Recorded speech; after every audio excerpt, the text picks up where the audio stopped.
Hello everyone, চলে এলাম একটা ছোট্ট মিনি ভ্লগ নিয়ে। এটা ছিল জামাই ষষ্ঠীর আগের দিনে আমি আর হাজব্যান্ড রেডি হয়ে সোজা চলে এলাম কলকাতা স্টেশনে। আর এই যে ট্রেন দেখতে পাচ্ছ, এটাই আমাদের রাধিকাপুর এক্সপ্রেস। পাশে দেখো সেম কালারের একটা ট্রেনও কিন্তু ঢুকছিল। তো হাজব্যান্ড আগেই এগিয়ে গেছে, এবার আমি চলছিলাম পেছনে পেছনে।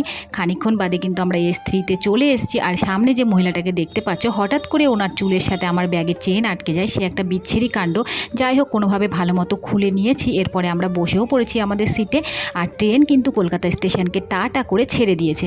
ট্রেন ছেড়ে দেওয়ার খানিকক্ষণ বাদে একজন লোক এলো। দেখো, অর্ধেকটা পা তার কাটা, ভীষণ খারাপ লাগছিল। যাই হোক, কিছু ওনাকে দান করা হলো। উনি তো এগিয়ে গেল। এবার কখন জানি বন্যা হতেই পৌঁছে গেছিলাম বারসই পার করার পরেই দেখছি ভীষণ ঝড় বৃষ্টি হয়েছিল। মাঠঘাট দেখো জলে পরিপূর্ণ। কিছুক্ষণ বাদে কিন্তু আমরা চলে এলাম রায়গঞ্জ স্টেশনে। এবার রায়গঞ্জে এসে আমি কিন্তু সামনে এগিয়ে যাচ্ছিলাম, যেহেতু আমার নিজের এলাকায় চলে এসেছি। মনটা ভীষণ খুশি। হাজব্যান্ড ছিল পেছনে। এবার আমরা টোটো করে বাড়ির উদ্দেশ্যে রওনা দিয়েছি। আর সামনে দেখো একটা কত বড় গাছ পড়ে রয়েছে। যেহেতু আগের দিন ঝড় বৃষ্টি হয়েছিল প্রচুর। বাড়ি আসার খানিকক্ষণ বাদে মা কিন্তু পুজোর সমস্ত যোগাযন্ত্র এখানে করে নিয়েছে। এবারের পুজোটা একটু ছোট করেই করা হলো, কারণ মা শুধু একাই এখানে পুজো করছিল।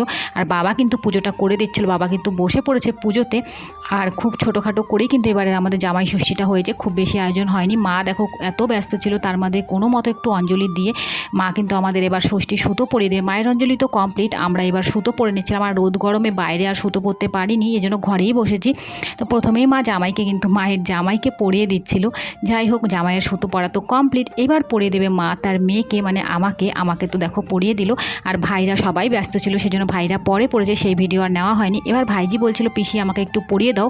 আমি ভাইজিকেও পরিয়ে দিলাম। এরপরে আমাদের ছোটোখাটো একটা খাওয়ার আয়োজন ছিল, যেটা তোমাদের ছবির মাধ্যমে দেখিয়ে দিলাম। কেমন লাগলো ভিডিওটা অবশ্যই জানিও। ভালো লাগলে একটা লাইক করো। টাটা।